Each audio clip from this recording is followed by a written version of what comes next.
It consists of media barons, bosses, politicians, internet titans, the secret services, finance ministers. Basically, they control most of the money in the Western world. So let's see what Rich Nyland makes of the Bilderbergs. My name's Rich Nyland. I come each year to the Bilderberg to inform myself and to also show a form of opposition to this corrupt organization that meets here privately and secretly, but at the taxpayer's expense. Now, I would appreciate if we could find out what they're actually talking about and what decisions they're making. They claim they don't make any decisions, but I think history shows that a lot of decisions are made at these meetings. And unfortunately, the public is rarely informed about what actually goes on here. Most of the people that you see here have no idea what's going on. We even have the police here, the special police with their little blue tops that are supposedly to inform the citizens about what's actually going on here. I had a nice long conversation this morning, and it was really a whitewash. What did the police tell you was happening then? Yeah, they said it was a Bilderberg meeting, and I questioned whether they thought that this was actually a good thing or a bad thing, and the police thought it was a real good thing. And I was shocked. And I questioned them numerous times, saying, do you really know what's going on here? And they said, this is a form of a democracy, is what the police told me. I said, what kind of a democracy? This is a secret meeting. Well, just as an aside, I was discussing it with the police the first night we were here, and he said, so you mean there's no point in voting? Yeah, and this morning what the police said to me was that, well, you have your opportunity. You can vote the people out the next time if you don't like what they're doing. And, I personally don't believe that we really have a democracy.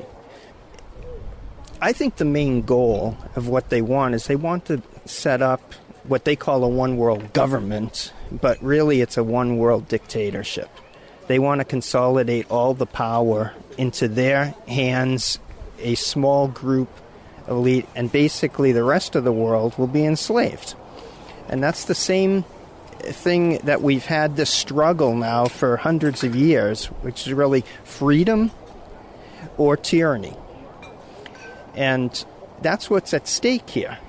Our freedom is slowly being eroded by this group, and that's their goal. They want to take away all of our freedoms. Now, I know you think that there's been a lot of financial manipulation since around about 2000. Can you tell us how, what you make of that? Well, I think up until the year 2000, what we had is an economy which was expanding, and it was purposely done that way, where we were all working to build up a large nest egg, which they knew long in advance they were going to harvest and take away from us. And that's basically what's happened since the year 2000. Now the economy's going down because they're slowly taking the cream off of the top. And, in 2008, there was a large, harvesting right there in one chunk. And probably we're going to see something like that again, where clearly it's, the chance for our future financially is not really good. No, this debt is building up, but basically we've got a similar sort of situation that was happening in the run-up to 2008. But I wonder how you think that that people like the Bilderbergs, the Kissingers, the bankers, the top financial people in the Western world, how they intend to do things in the future. We know there may be a financial crisis, but that's not the only type of crisis. Yeah, well, the way I see it is that they want to install a world government, and they want to get rid of the sovereignty of all the countries in the world. Now, if you were to go to the citizenship today and ask them, let's put in a world government, we'll get rid of all the different countries, the people would definitely not vote for that. So in order to achieve that goal, they know they need to create a crisis, a large crisis, something the equivalent of a world war or so, where the people at the end are all down on their knees and begging. And only at that point would the people be willing to accept something like a world government and to get rid of the sovereignty of all the countries. Now, how they're going to achieve that, it could be done in many different ways. And they have a handful of ways, certainly, that are planned, but it has to be something where the people are totally destroyed. Well, give us an idea of what we should be looking out for. Well, I personally think that, we could be looking at a collapse of the world financial system, where everything just sort of goes up in flames. But I don't believe that that's going to be the case. We could also be looking at... Why not? Why not? Because they've used that sort of thing in the past. And I think that they're not going to repeat that. That's just my personal feeling. Obviously they're building it up. I mean, if you look at the debt throughout the world right now, there's so much debt we can never pay it back. So obviously it's going to collapse. But I think before that collapse comes, they're going to use some other type of crisis which really scares the people to the point of, being scared to death. Meaning that, we're looking at something like, a biological weapon which would be used against the people of the world, where slowly, thousands and thousands are dying off, and that is something that would really scare everyone.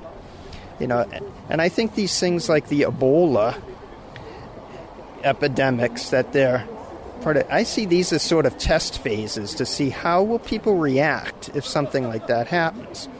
Now, you could imagine if we had some type of an AIDS virus, which was airborne, going from person to person, that would scare the people so much they'd be willing to accept anything if there was a solution for that problem. The other possibility that I see is that we're looking at what we would consider a third world war. Only, in my opinion, a third world war is not going to be countries against countries, as in the past. I would expect more a worldwide civil war, where inside of all the different countries, you have civil wars which break out among the polarized societies that we have. If you look over the past years, the media is really being used to polarize societies along different lines. It's along racial lines, black, white, Hispanic. It's along economic lines, rich against poor. It's along religious lines, Christian, Muslim, Jew. This polarization is being done in all countries. And that is a potential powder keg, which at any time they can light the match and that can go off. Now, here in Europe, we have this refugee crisis. That's a potential block. Now, I think with the refugees, it's very understandable why they come here. If you drop bombs on somebody's town, they usually take off. They don't stick around. Well, that's essentially what they've done here. So they knew they were going to create refugees. Then they can get them into Europe. And now that they're here, there's a very easy way to polarize society where the refugees don't feel comfortable because the citizens of the country, they seem to think like they're not wanted. The citizens of the countries are not happy because they have to pay for all of this, and they never really had a choice in it themselves. So we also have these, this polarization here. I think we're seeing a lot of it in France right now, where they've had a lot of immigrants coming into the country, and France is no longer France. One of the reasons that people are invited, they're invited when they're kind of up-and-coming politicians, up-and-coming maybe writers, and the idea is to sort of, we've seen, for example, Tony Blair and Bill Clinton just arrive here just before they became powerful. What is really going on in there? Well, I think it's a vetting process.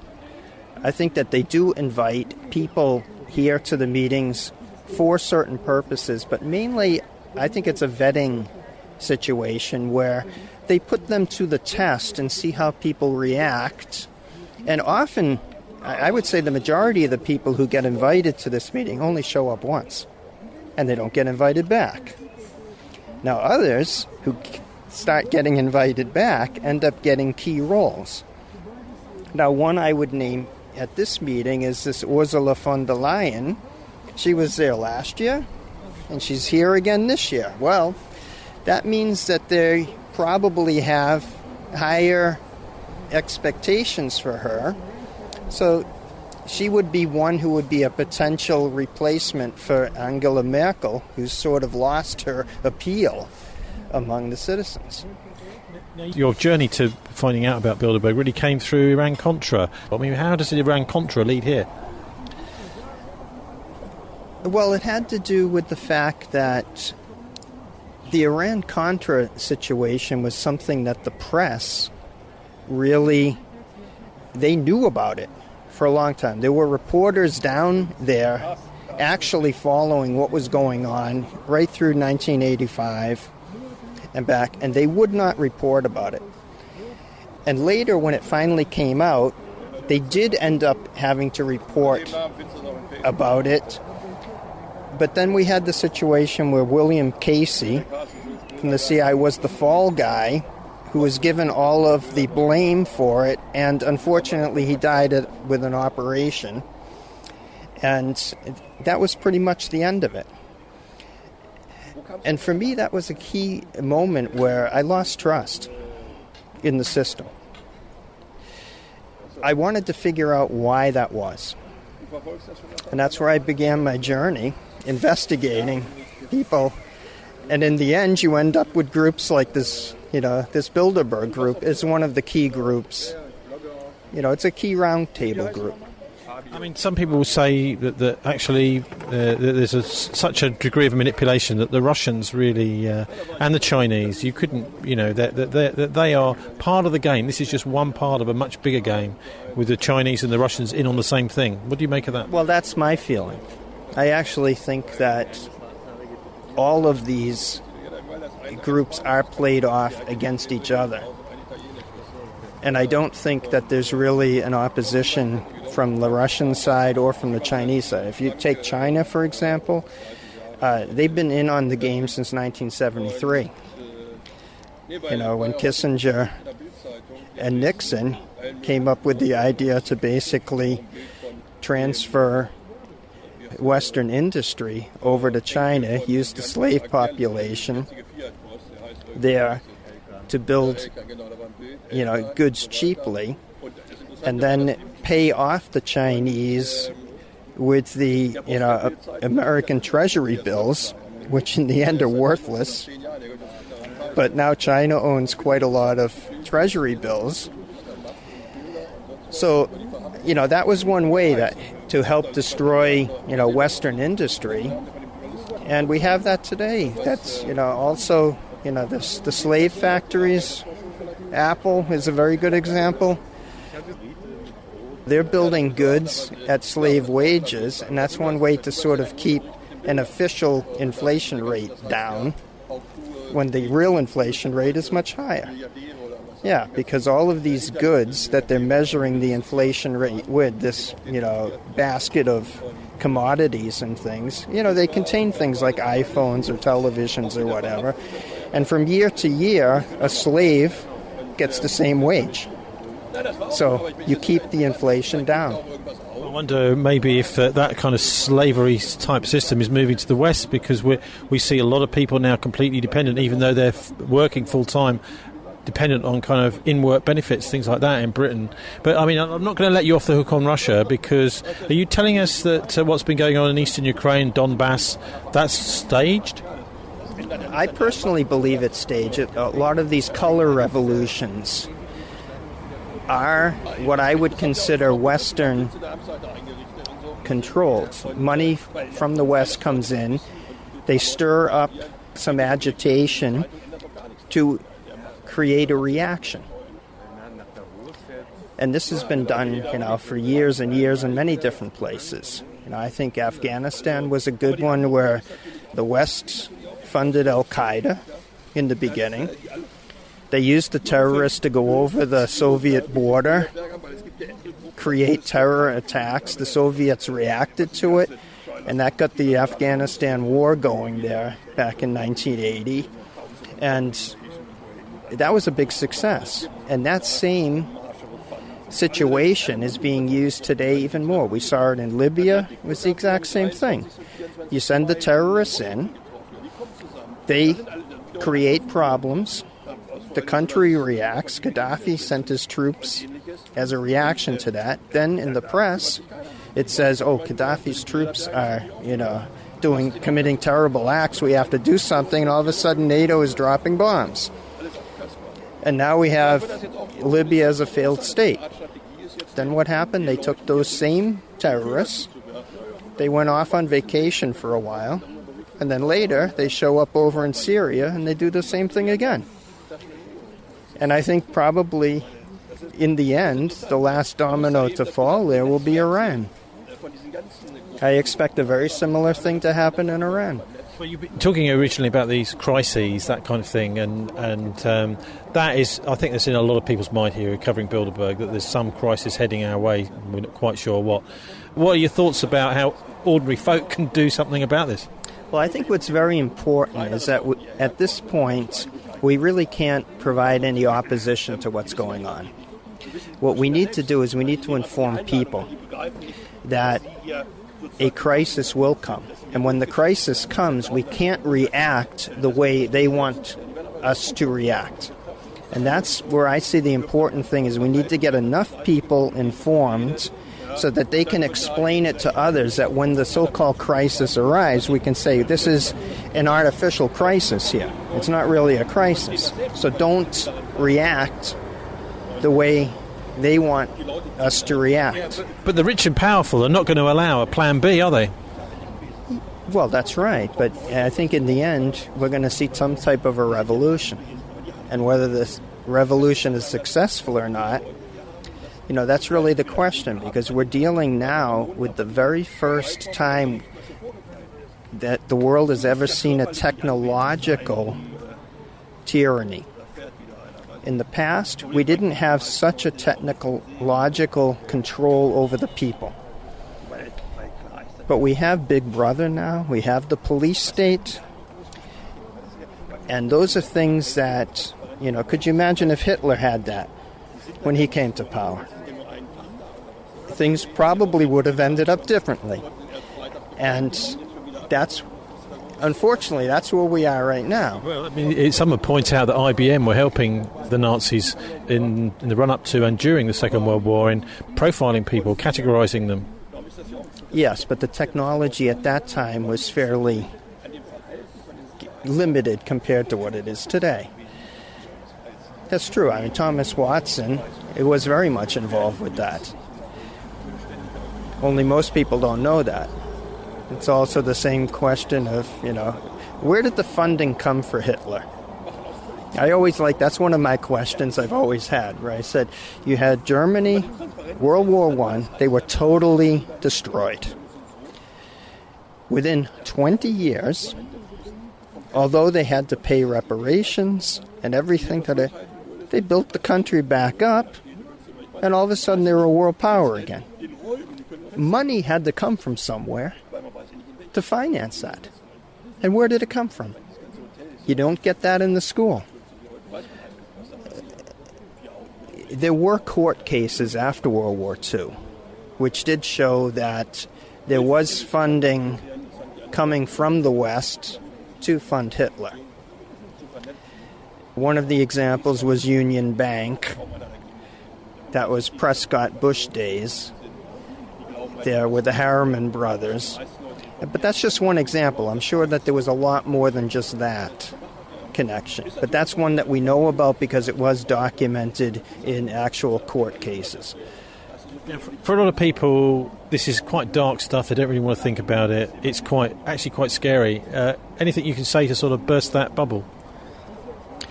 Well, I think, unfortunately, look, we have the European Soccer Championships right now. The competition is beginning. So the people they would much rather spend their time watching that. Just look here. There's only a handful of people here in the end. What is it, 50 or 100 who are here for what I would consider an important topic. And there's a few thousand in front of the big screens watching a bunch of grown men in shorts running around making fools out of themselves and getting paid millions for it. Yeah, you're depressing me even more now, but there must be some light at the end of the tunnel. Right now, to think about the fact that we're alive, we're experiencing this is most likely the most interesting time to have ever been alive. We're about to experience one of the most important conflicts that the world has ever seen. And it's really a question, will tyranny eliminate freedom, or will freedom reign over tyranny? That's the question. And we don't know how it's going to end. Rich Nyland there. I spoke to him a couple of weeks ago at the Bilderberg conference, and that was in Dresden in Germany.